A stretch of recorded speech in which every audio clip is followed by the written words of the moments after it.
Hello ನಮಸ್ಕಾರ. ನಾನಿವತ್ತು ಮನೇಲಿ ರಾಜ್ಮಾ ಸಾಲಡ್ ಮಾಡಿದ್ದೆ. ಪ್ರೋಟೀನ್ ಸಾಲಡ್ ಅಂತ ಹೇಳ್ಬೋದು. ನಾನು ಯೂಶಲಿ ಮನೇಲಿ ರೆಗ್ಯುಲರ್ ಆಗಿ ಯಾವುದಾದ್ರೂ ಒಂದು ಸಾಲಡ್ ಮಾಡ್ತಾ ಇರ್ತೀನಿ. ಸೊ ಇವತ್ತು ನಾನು ಮಾಡಿದ್ದು ಈ ರಾಜ್ಮಾ ಸಾಲಡ್. ತುಂಬ nutritional values and health benefits ಇದರಿಂದ ನಿಮಗೆ ಸಿಗುತ್ತೆ. ಈಗ ನಾನು ಮಾಡಿರೋ ಈ ಮೆಥಡಲ್ಲಿ ನೀವು ಟ್ರೈ ಮಾಡಿ. ನಿಮ್ಮ ಮನೇಲಿರೋ ಮಕ್ಕಳು ಎಲ್ಲರೂ ತುಂಬ ಇಷ್ಟಪಟ್ಟು ಈ ಪ್ರೋಟೀನ್ ಸಾಲಡ್ನ ತಿಂತಾರೆ. ಸೊ ಇದು ನೀವು ಈವ್ನಿಂಗ್ ಸ್ನ್ಯಾಕ್ಸ್ ಅಥವಾ ಮಾರ್ನಿಂಗ್ ಬ್ರೇಕ್ಫಾಸ್ಟ್ ಥರನೂ ಇದನ್ನು ನೀವು ಮಾಡ್ಕೋಬಹುದು.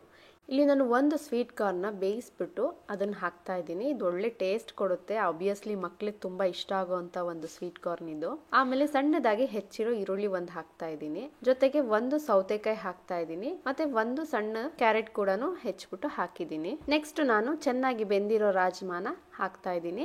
ಇದನ್ನ ನಾನು ನೈಟು ನೀರಲ್ಲಿ ನೆನೆಸಿದ್ದೆ. ಬೆಳಿಗ್ಗೆ ಕುಕ್ಕರ್ನಲ್ಲಿ 2 ಕೂಗು ಕೂಗಿಸಿದೆ. ಇದ್ರ ಜೊತೆಗೆ ಸ್ವಲ್ಪ ಉಪ್ಪನ್ನ ಸೇರಿಸ್ಕೊಂಡು ಬೇಯಿಸ್ಕೊಂಡಿದ್ದೀನಿ. ಈಗ ನಾನು ಸಾಲಡ್ಗೆ ಅಂತ ಸಾಲ್ಟ್ ಹಾಕ್ತಾ ಇದ್ದೀನಿ. ಸ್ವಲ್ಪ ನೋಡ್ಕೊಂಡು ಸಾಲ್ಟ್ ಹಾಕೊಳ್ಳಿ, ಯಾಕಂದ್ರೆ ರಾಜ್ಮಾಗೆ ಬೇಯೋದಕ್ಕೂ ನೀವು ಸಾಲ್ಟ್ ಹಾಕಿರ್ತೀರಾ. ಆಮೇಲೆ ಒಂದು ಅರ್ಧ ಹೋಳಿನಷ್ಟು ನಿಂಬೆ ರಸನ ಇದಕ್ಕೆ ಸೇರಿಸ್ಬೇಕು.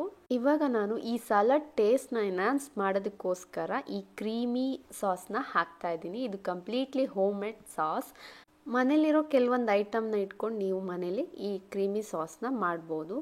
ಈ ಥರ ನೀವು ಡ್ರೆಸ್ಸಿಂಗ್ ಮಾಡಿ ಸಲಾಡ್ನ ತಿಂದರೆ ಸಖತ್ತಾಗಿರುತ್ತೆ. ನೀವು ಟ್ರೈ ಮಾಡಿ. ಸೊ ಫೈನಲ್ ಆಗಿ ನಾನು ಇದಕ್ಕೆ ಕೊತ್ತಂಬರಿ ಸೊಪ್ಪನ್ನ ಹಾಕ್ತಾ ಇದ್ದೀನಿ. ಸೊ ನಾವು ಸಲಾಡ್ ಇಸ್ ರೆಡಿ. ನಾನು ಈ ಸಾಸ್ ಮಾಡೋದಕ್ಕೆ ನೋಡಿ ಇಲ್ಲಿ 2 ಮೆಣಸಿನ್ಕಾಯಿ ತಗೊಂಡೆ, ಸ್ವಲ್ಪ ಬೆಳ್ಳುಳ್ಳಿ ತಗೊಂಡೆ, 1 ಗೆಡ್ಡೆ ಅಷ್ಟು, ಆಮೇಲೆ ಹೋಮ್ ಮೇಡ್ ಪನ್ನೀರ್ ತಗೊಂಡಿದ್ದೀನಿ, ಜೊತೆಗೆ ಮೊಸರು ತಗೊಂಡಿದ್ದೀನಿ.